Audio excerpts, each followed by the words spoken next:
But yeah, we are not serious about fighting corruption, and we let one person be the one to give the word. Whenever they feel fed up with you, Oscar, they can say.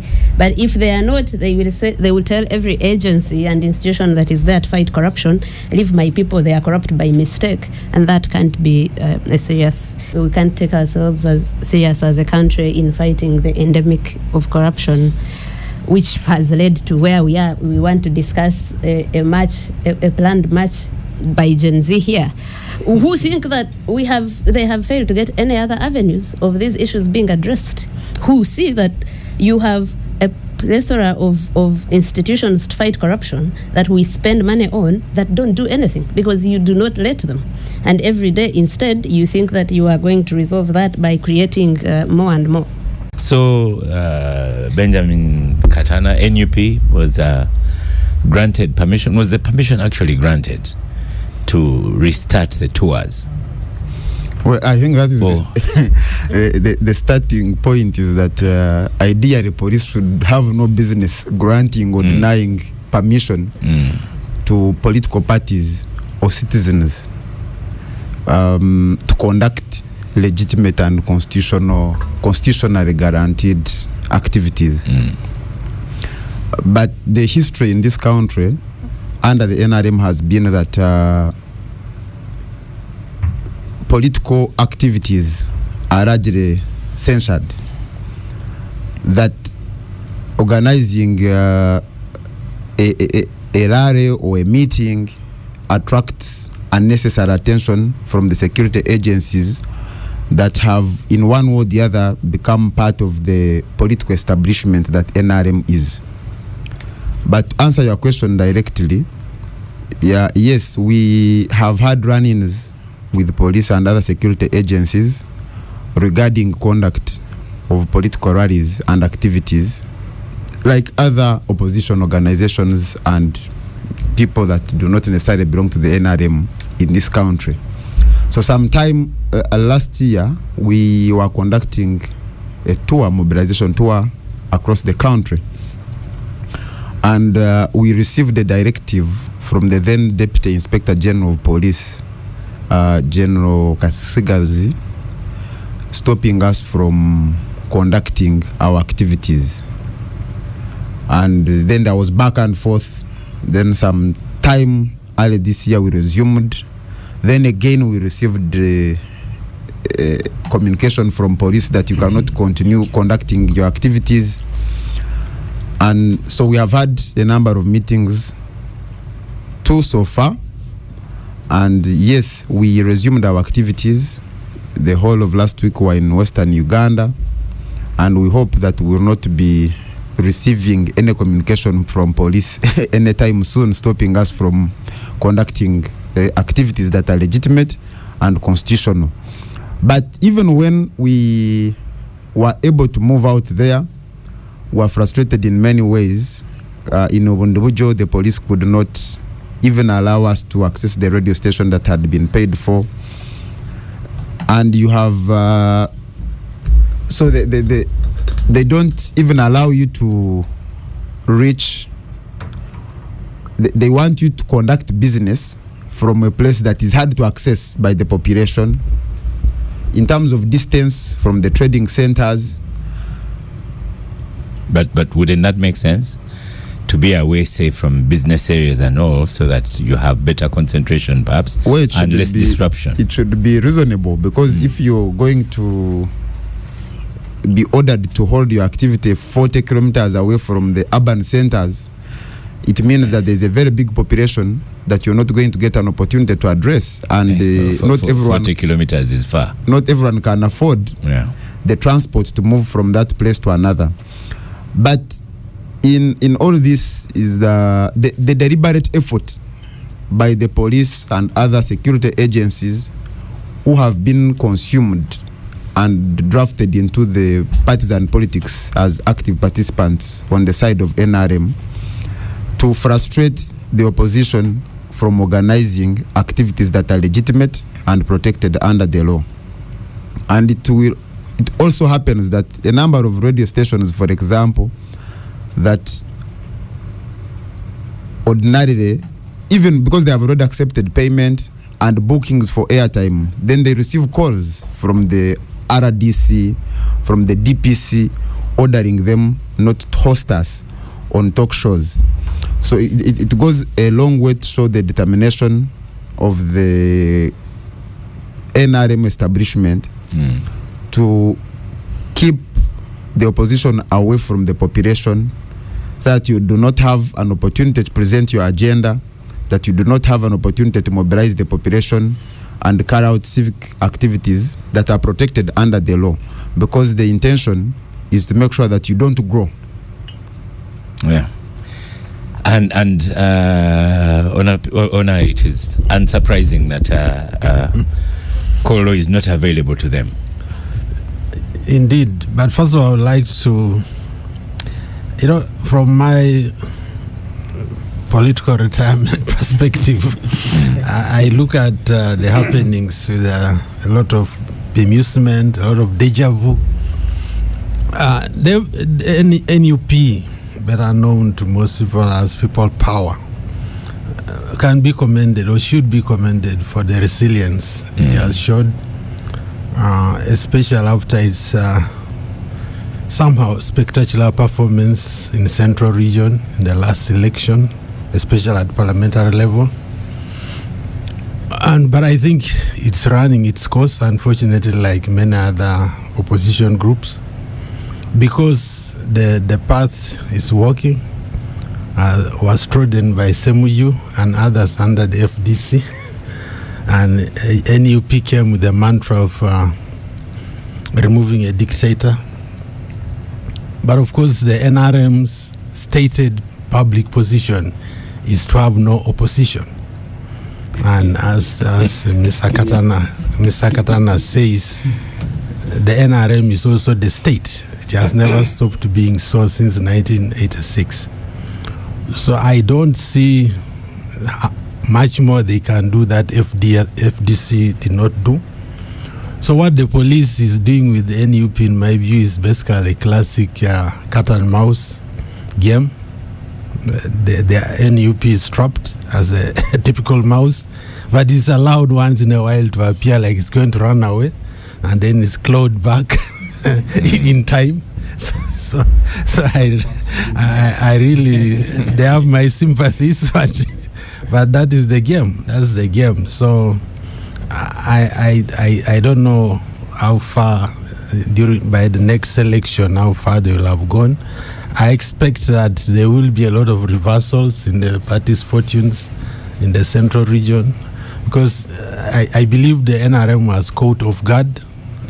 They thought maybe NUP was no more than DP in Uganda, but then it became a different animal. But during the next round, it will find the NRM prepared for it, and its fortunes are going to likely to decline. So that's the game they have chosen to play. I hope they are. I was looking at their numbers in Western Uganda, and I thought actually they may have numbers in Western Uganda. Those numbers were there even during the last rallies. Of course, the NUP is an exciting team for young people. Their dressing is they're associated with the music. So they're a very exciting team to watch and to follow. To join with. So you don't follow the young people in Uganda for. But the odds are really stacked against them, and I wish you well. It's a tough game. When you hear Ona actually saying there's no hope for NUP and no hope for young people, you could even say no hope for Agatha's exhibitions. We are under a military rule. Family military rule. I was drawing attention to some of my friends to a photograph in the New Vision this week, where ministers, 3 of them, had given a company to Muhoozi Kainerugaba to go and receive vaccines. Ordinarily, Muhoozi should be saluting. These are the supervisors. But the supervisors, Ruamirama, the Minister for Fisheries, and someone else, were the ones accompanying Muhoozi to go and receive. I say now, were they accompanying a CDF? Because the CDF in the Ugandan hierarchy is a rank below ministers. Maybe the rank of Museveni's son is above ministers. I said maybe I will seek clarification in the parliament whether they went to accompany the son of the president or they are accompanying an officer under their supervision. So all the things that we are going to do, the level of violence is going to be determined by the threat. In my constituency, there are places where I have gone. When they know people are few, the attention will be less. They will allow you, they can even bring chairs for you. But where there are people and they know there will be an impact, they are going to be brutal. During COVID, there are areas where I went and actually had campaigns in Chira. But there are areas where they said you will not go. And then you ask them, what's the difference? So what as Ona said, what NUP is going through, we've gone through it. We will jointly go through it at every stage.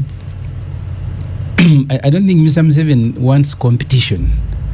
He wants seat control. The only difference between us and Rwanda is that in Rwanda there is no competition at all.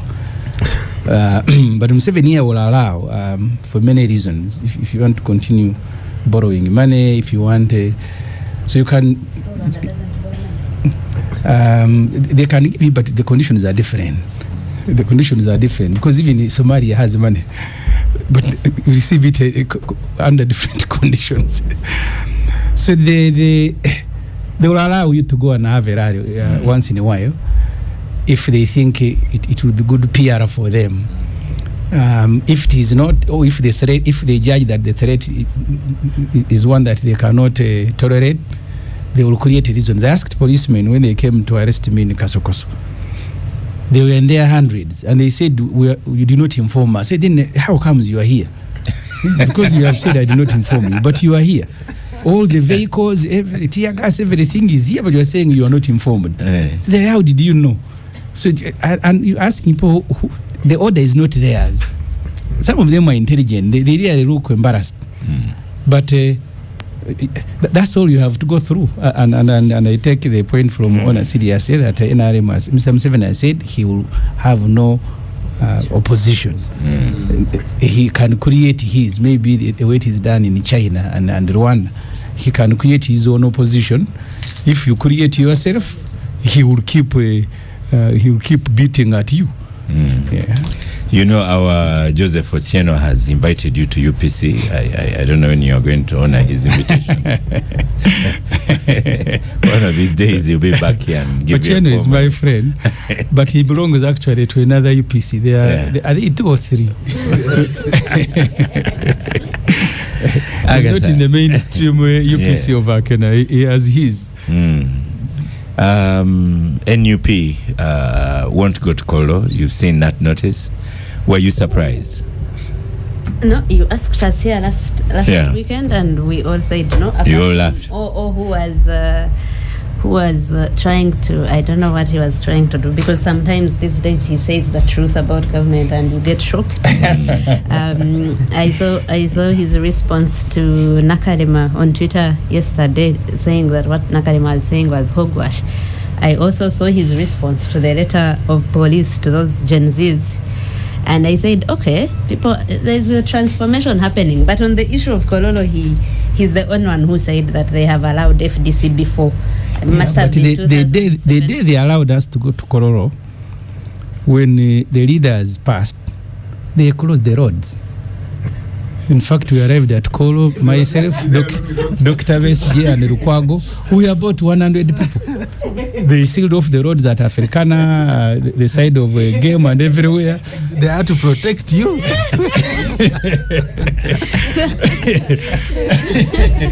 So we are the only ones there talking to ourselves. Uganda is not a real place, like Master has said. So those things, when they happen, yesterday after the letter from police, it came after in Kenya, the Kenya Law Society. The Kenya Law Society had gone to court over an issue like that court had nullified. And you ask yourself here, when they say Uganda is not Kenya, they are very right. When you see a letter from police like that, when it clearly knows it has no mandate to stop people and to tell them what avenues or to take or something like that, and you see us keep quiet, and then after that we saw another letter from the Interreligious Council saying these children shouldn't tag them. They don't want to be partisan. I don't know when That's corruption. what they Yeah. There's a letter circulating. The Interreligious Council. They are protesting just being Tagged because Gen Zs were tagging them in their posts about the merged parliament, and they said, "Do not tag us. We don't want to be partisan. We don't want to participate in partisan politics." But these children are talking about corruption. Since when is corruption? And you see stuff like that. There is a video that Spire made 3 days ago, still talking about police and these people in authority, and he made so many short videos in there and said, "You are sleeping in these unipods. You are enforcing illegal orders for people sleeping in malls, mall-like houses." So you look at the police we have. There was also someone who asked a question when these young people went to meet police, and said, was the meeting in Dinka? And what he meant was, they met 4 police officers that were all Banyankole. And the other contrast was that the Gen Zs where there was no Westerner in them. I noticed that contrast. But the what I'm saying is that the authorities. No, there's Mr. Makana Kennedy Ndiamahaki. Oh. Yeah. Okay, Makana, I hadn't seen the Ndiamahaki name. I thought it was just Makana. I've never heard it as a Nyankole name. But yeah, so that's it. That some things are so glaring, people notice them, and they just put there. When he said Dinka, we first didn't get it until I saw the names of the police officers. But the thing is that we have people that are aiding, and we've been trying to write about abuse of power and talking about enablers. So there are those that abuse it, like President Museveni, like all his people, the Speaker of Parliament. But then there are these people in these positions that enable that.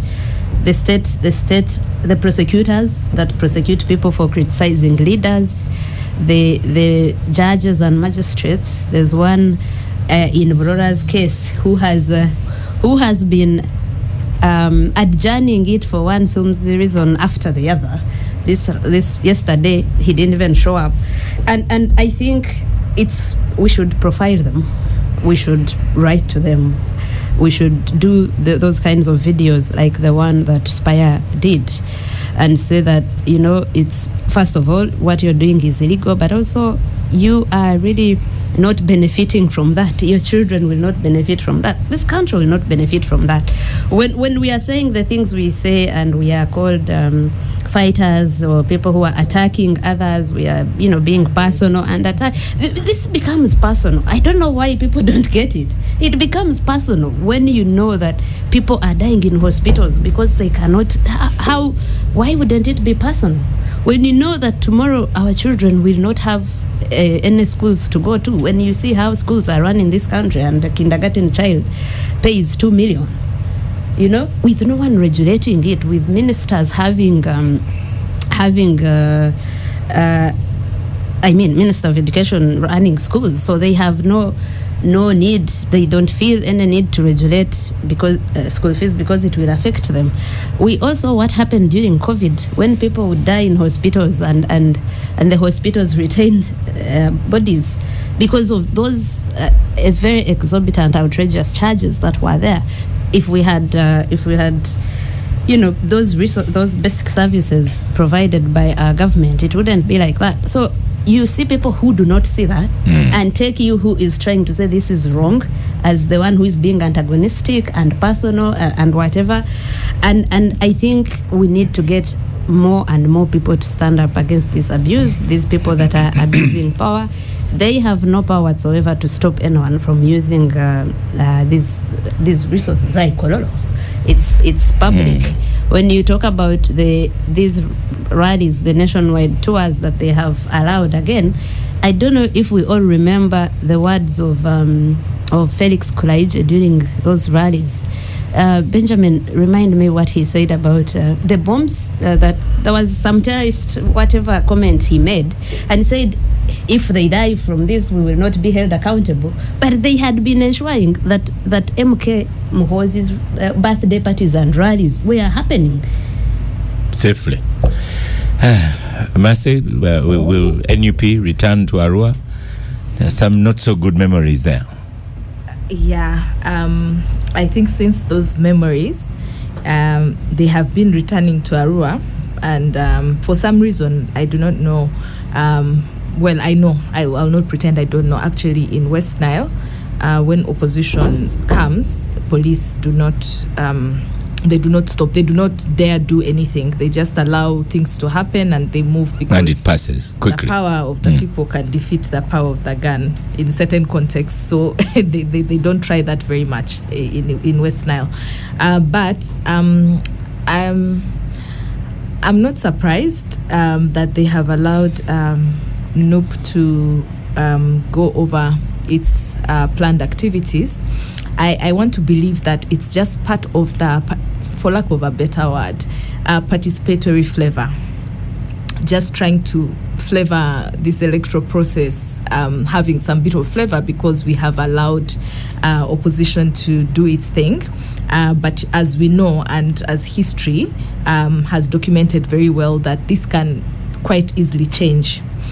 So we wait to see how long that will be. Sometimes it has been permitted, but then it is quickly withdrawn. And what is really interesting about this is that it is not even legal to seek police permission to do something that is entrenched in the law, but we have normalized that so much that citizens actually believe that it is legal to do so. And I don't need permission to go and visit Ssemujju's home from police. No, you don't. No, you don't. And for me, normalizing things like this makes us lose sight. But also it makes me always question our seriousness about democracy.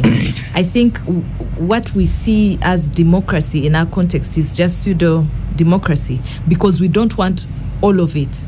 We want parts of it that favor particular groups of people. So we pull that card as and when it best satisfies us as a nation, but we don't go all the way. That is why our systems of checks and balances are not functional. So if you see in context like Kenya, when police releases a statement about actions they are planning to take, and somebody files in a court of law, court will give priority to hearing that matter, and in many cases they will take an independent stand, which is always backed by the provisions of the law. But yeah, would you like to say something? You wanted to make a comment? Just take a comment if yes. it's done. But you can. That dictatorships are like amoeba. They keep changing shape. Sometimes they can make a concession, but the concession is only made when, and like Honorable Ssemujju mentioned, when the action they are conceding to at that particular moment is not threatening survival. Because for them the preoccupation is survival and power retention. So if at that moment the concession helps them to push that agenda, they will make the concession. If it doesn't, they will not make the concession. Yeah. And in a real democracy, you will find that the other arms of government will check excesses using provisions of the law. But the fact that we can witness sheer abuse of the law, and there is no arm of government that takes an independent decision to ensure that the state is, respecting its commitments that are enshrined in its law, goes to show you how weak what we consider as democracy is in our context. But also, more importantly, is that across Africa, including Uganda, I believe that elections are projects. We receive monies for these processes, and so we have to account. And that accountability has to be seen to be inclusive. And part of that accountability is to demonstrate that we have allowed participation, that we have put in place structures and mechanisms that allow for people to partake of this process. And so sometimes certain actions are informed by that because they are projectized. But at the bottom of it, is it really democracy that we're looking at, or is it a pseudo democracy? And I think we have an opportunity, and I'll say this again, our government has an opportunity to cleanse itself and to make this process better than the ones we've witnessed before. Let it be participatory. Demonstrate your strength in winning the belief of citizens in your system by allowing them to freely participate in the process without the fear of losing their lives if they chose a political affiliation that is not widely popular. And also we need to ensure that the recommendations that have been made over the years out of suits that have gone to court against elections are actually implemented right from the onset, because again, and as I conclude, this is the bed and the foundation we're laying for some of the issues that will come after this cycle of elections. We were talking about corruption earlier, but corruption actually begins from electoral fraud and the processes therein. The things that the lengths and heights that people go to obtain access to be able to freely express themselves and build their political momentum before a subsequent election.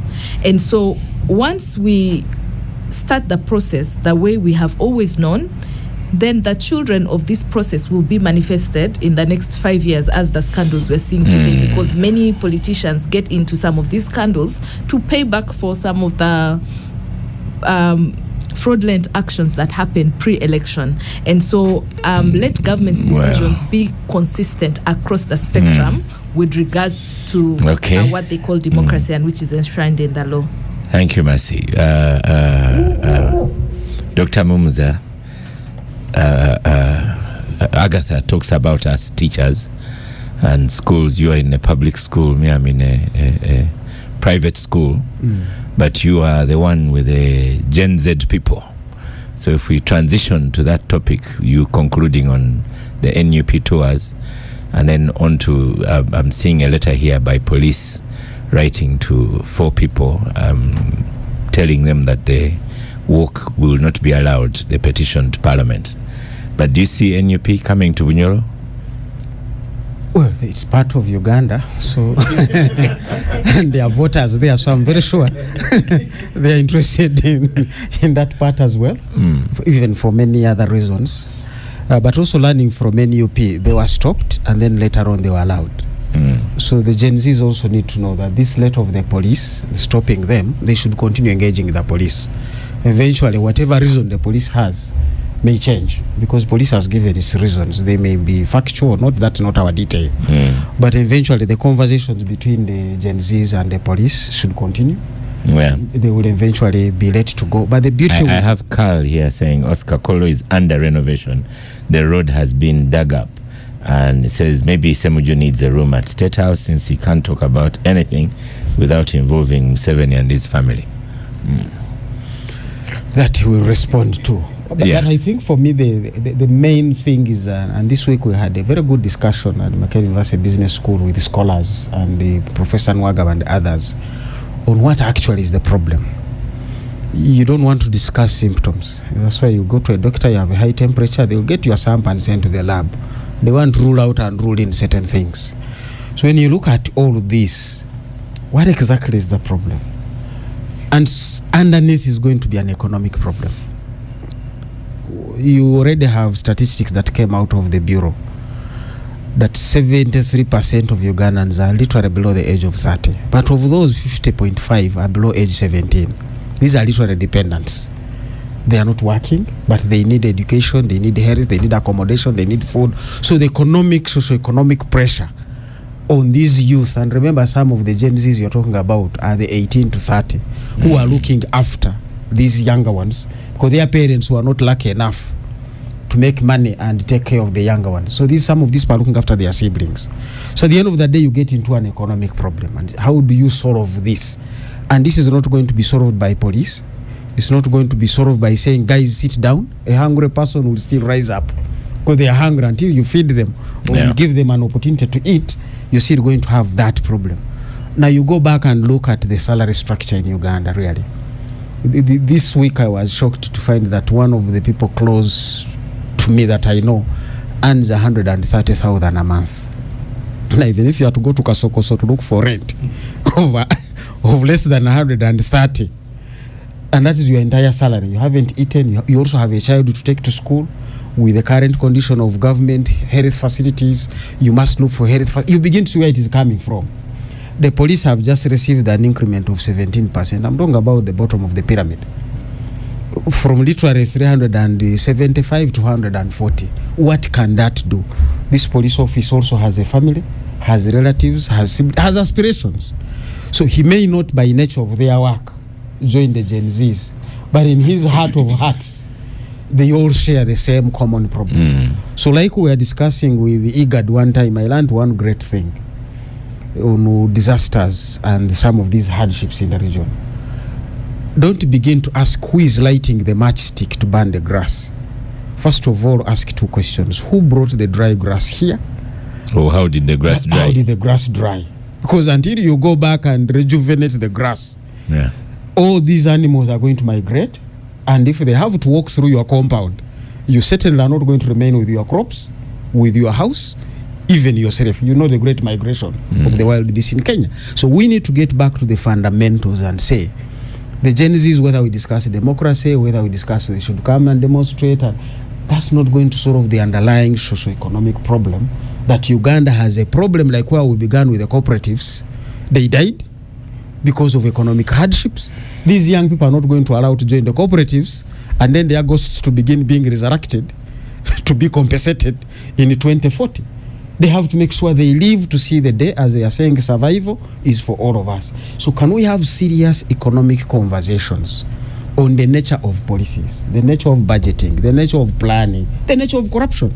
I think I see the three C's in our earlier discussion: the cooperatives, compensation, and the corruption.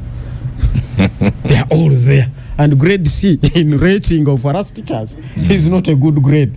How do we rate off the C's and make sure people are graded to B and then eventually to A, and we can talk to A plus economy? Until that is done, these fellows are 33.5 million below the age of 30. You cannot put them in prison. You cannot keep them away. They need to eat. They're asking for genuine, basic things. Can I sleep decently, work, go to school, or send my siblings to school? That, for me, is the real fundamental problem of this country and this economy. Honorable Ssemujju, I'm reading a tweet on X, formerly Twitter, by Kabshenga, and you know, it says, if you don't engage the national youth, you will confront radical anarchists. And says you refuse dialogue with opposition, you go to NUP. So and by the way, is it such a bad thing? They are youth in NRM. They are youth who are active, you would say active, against government, but I don't want to say anti-government. The bulk of the youth are sitting out there, like the Americans appeal to undecided voters. This is where the bulk is. Forget the 4 or the 28 or 2,000. There are these 30 million Ugandans out there. What do we do with them? You undermine experienced legislators, you got Zake. This is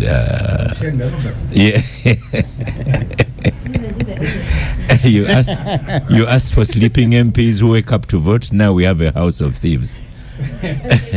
So, Honorable Ssemujju, this march, police writes and says the march is not allowed to take petition to the speaker. I mean, for me, I am used to this with the police. They will tell you, you did not notify us. When you notify them, sometimes they will say they did not see the letter.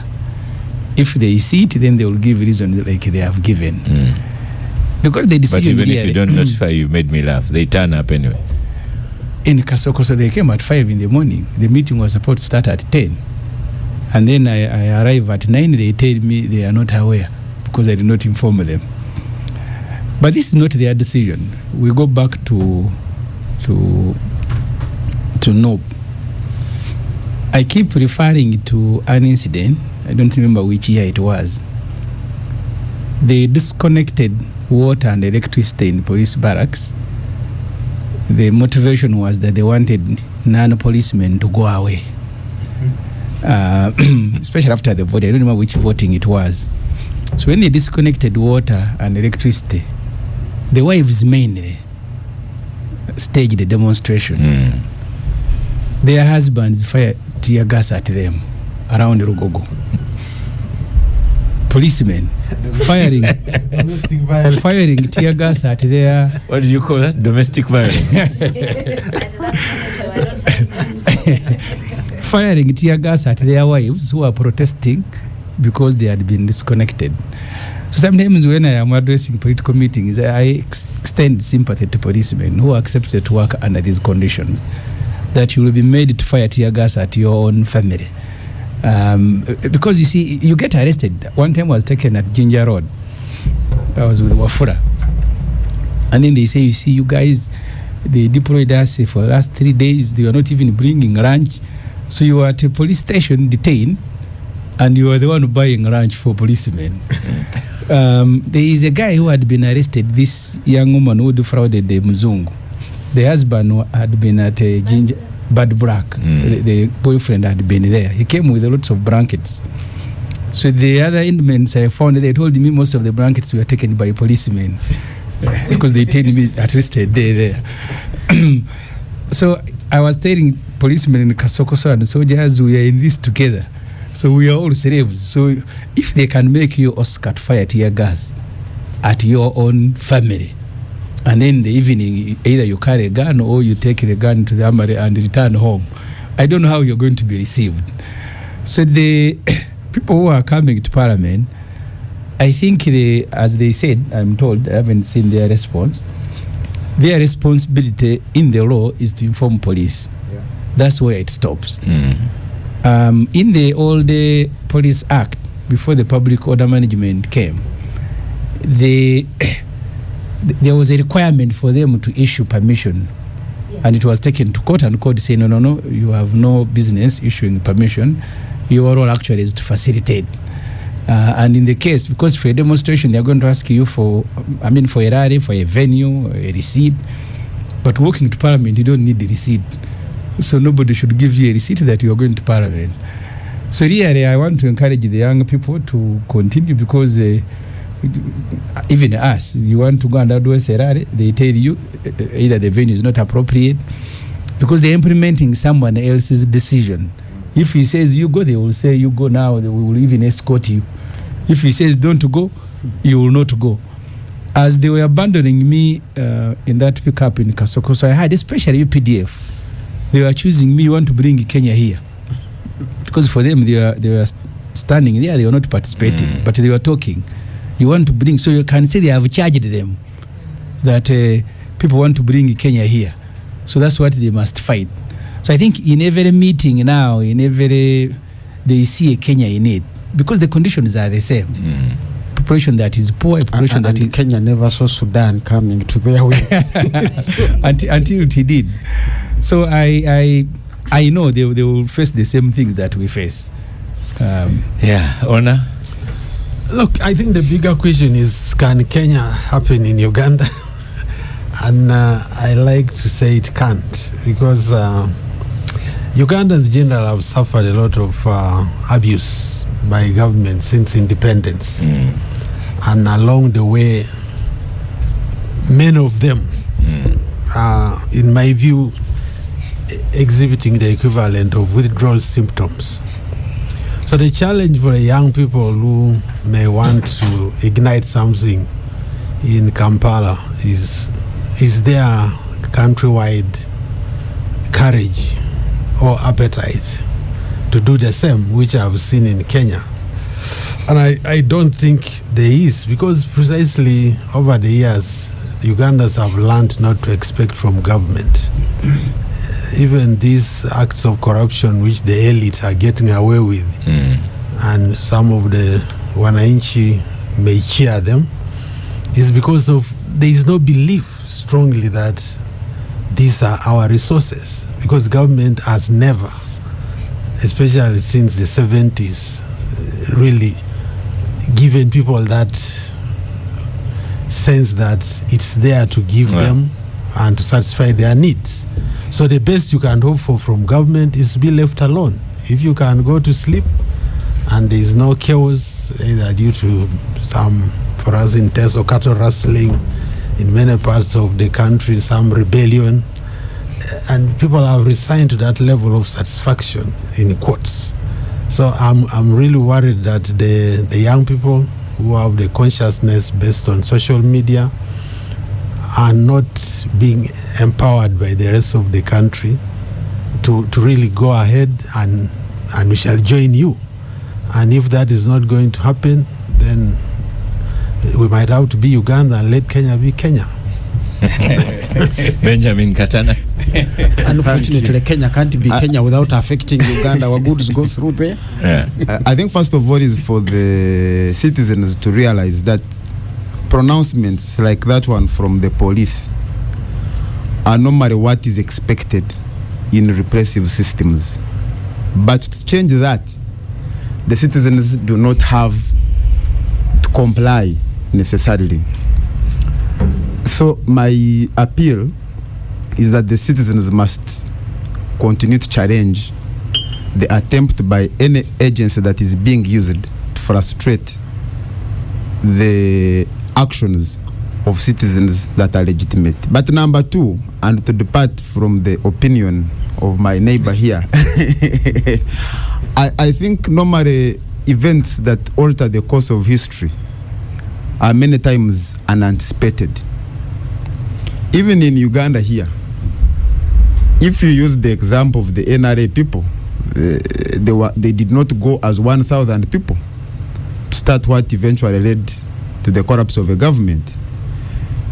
In Kenya, they had just gone through what most of us applauded as a democratic process. Nobody anticipated that there would be such an uprising that now has brought them to where they are. And so is Sudan, and so is the rest of the... If you look at the Arab Spring, those governments were even more despotic than the ones we are dealing with, and some of them with the element of monarchy, that these people have lived with this monarch and the entire family reigning over them for thousands of years.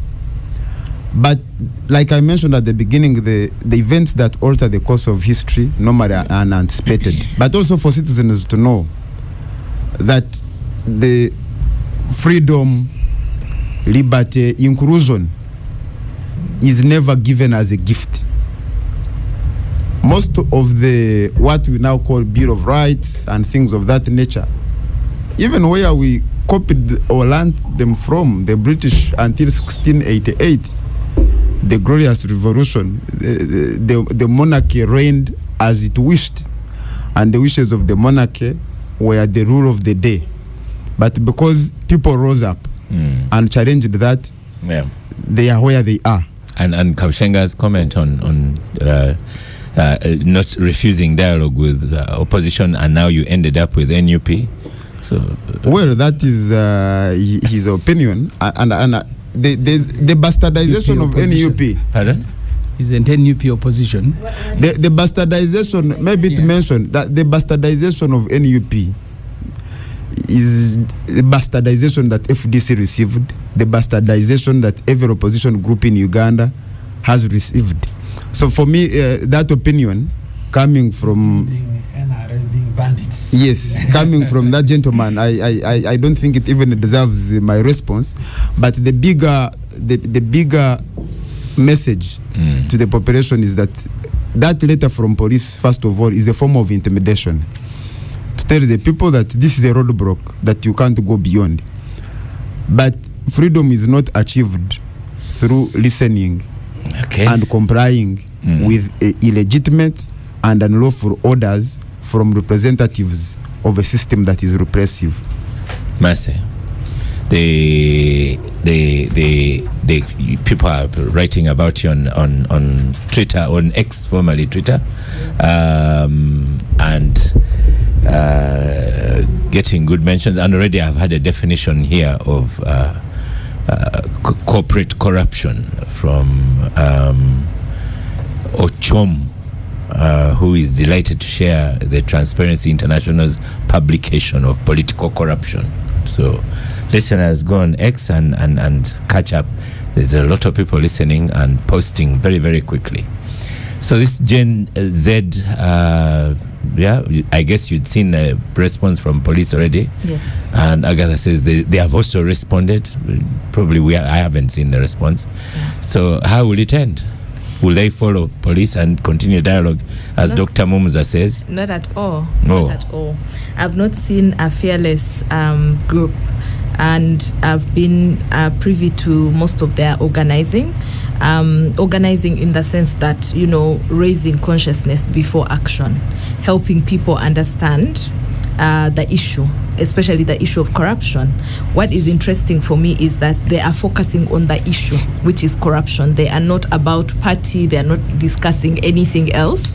Theirs is the issue, and they have their own structures. They've pulled me and a couple of other people into their discussions. For example, last week they wanted to learn from me and others who have participated in processes before, especially protests and others, what some of the learnings are, what they should be cautious about, and things like that, which I found really interesting. But they are moving forward with their planned actions. And as I've said before, and I'll say it again here, that you underestimate this generation at your own risk. We have not dealt with this generation before. We've been dealing with millennials and because it was not there. No, it wasn't. And it's not only because they were not there, the context in itself is different. So how their organizing plays out may be in ways that we have not experienced before, and which can make it extremely difficult to manage. For example, in Kenya, we've seen violent protests before. We've seen so many actions previously. But if you look at the uprising now, dealing with it was very difficult for the establishment, because the way they organize, the way they share information, their demands and things like that were completely different. And so it was so hard to manage it the same way they were managing a generation before this one. And so it's not a good idea to undermine what they are planning to do based on past experience or otherwise. But it is also important that even while this has the potential of being foiled violently or otherwise, they would have awakened a certain level of consciousness in young people who probably over time have been on the sidelines looking for their place in transforming this country, especially based on conversations around corruption. These have often been resigned to probably civil society, politicians in the mainstream, political parties and all of that. But this conversation now going to young people, being centered and them understanding the potential impact it has on them, is an awakening that this country needs. Because for us to have the long-term inclusion that my brother Onapito talked about, that in Kenya there were other groups of people who were in solidarity with young people. For us to get to that place, this critical group must start by doing something, which they are doing now. And the least this will do is to awaken that level of consciousness. They will pick learnings, and I can tell you the political trajectory of this country will not be the same again after these planned actions. I have noted how your tone even has gone up. Your choice of words, diction has improved. The passion has awoken in your voice. And listeners, that was, I'm on a show with my headphones on, so the one was chewing Star Cafe Samosa was Ssemujju. So thank you so much. Chapati.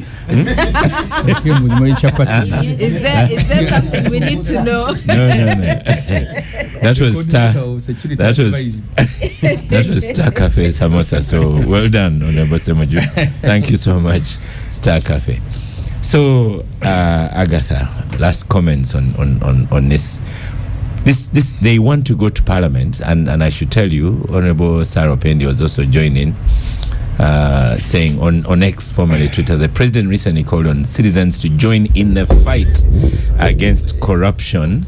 If people prefer to express their opinions through peaceful demonstrations, I expect security to issue guidelines and provide security but not threats. The fight against corruption should be supported.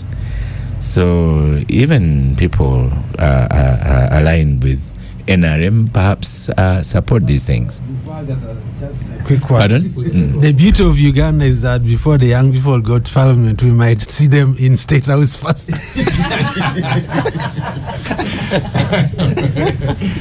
They might get an invitation status.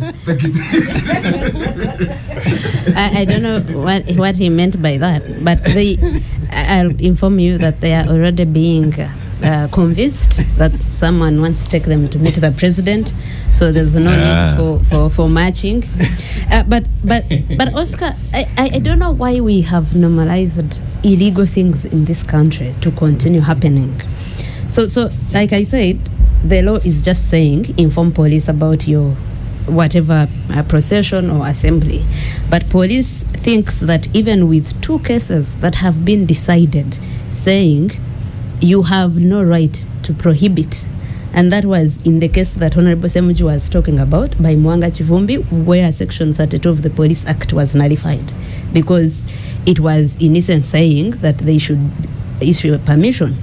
Recently, when Section 8 of the Public Order Management Act was also nullified, that was the same thing. And in those cases, the justices of the Constitutional Court were saying that this is a fundamental right, even on events like music rallies, concerts. Police is supposed, it cannot predetermine what will happen, whether there will be violence or not, because you notice that in that letter, they claimed to have intelligence that has showed them that there are some elements that want to cause violence. That's your job. Go and deter that violence from happening. So I think the young people are right, and like I said, they wrote back to them and said that we were informing you. We have not seen any other avenues. Even you, as police, when we asked, you didn't give us any avenues.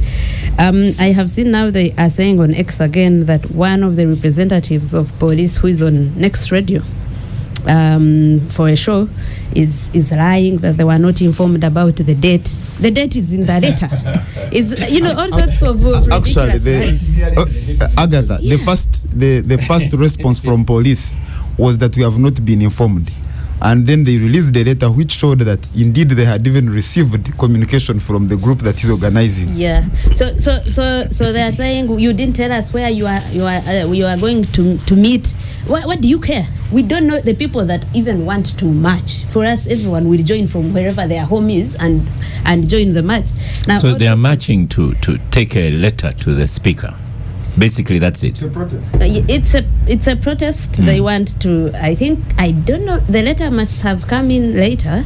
Initially, it was just a protest to show dissatisfaction about how Parliament is being run or is appropriating resources. And they want to have placards, they want to wear T-shirts that is saying this and this has not been handled the way it should be handled. They have all these figures about monies that have not been accounted for.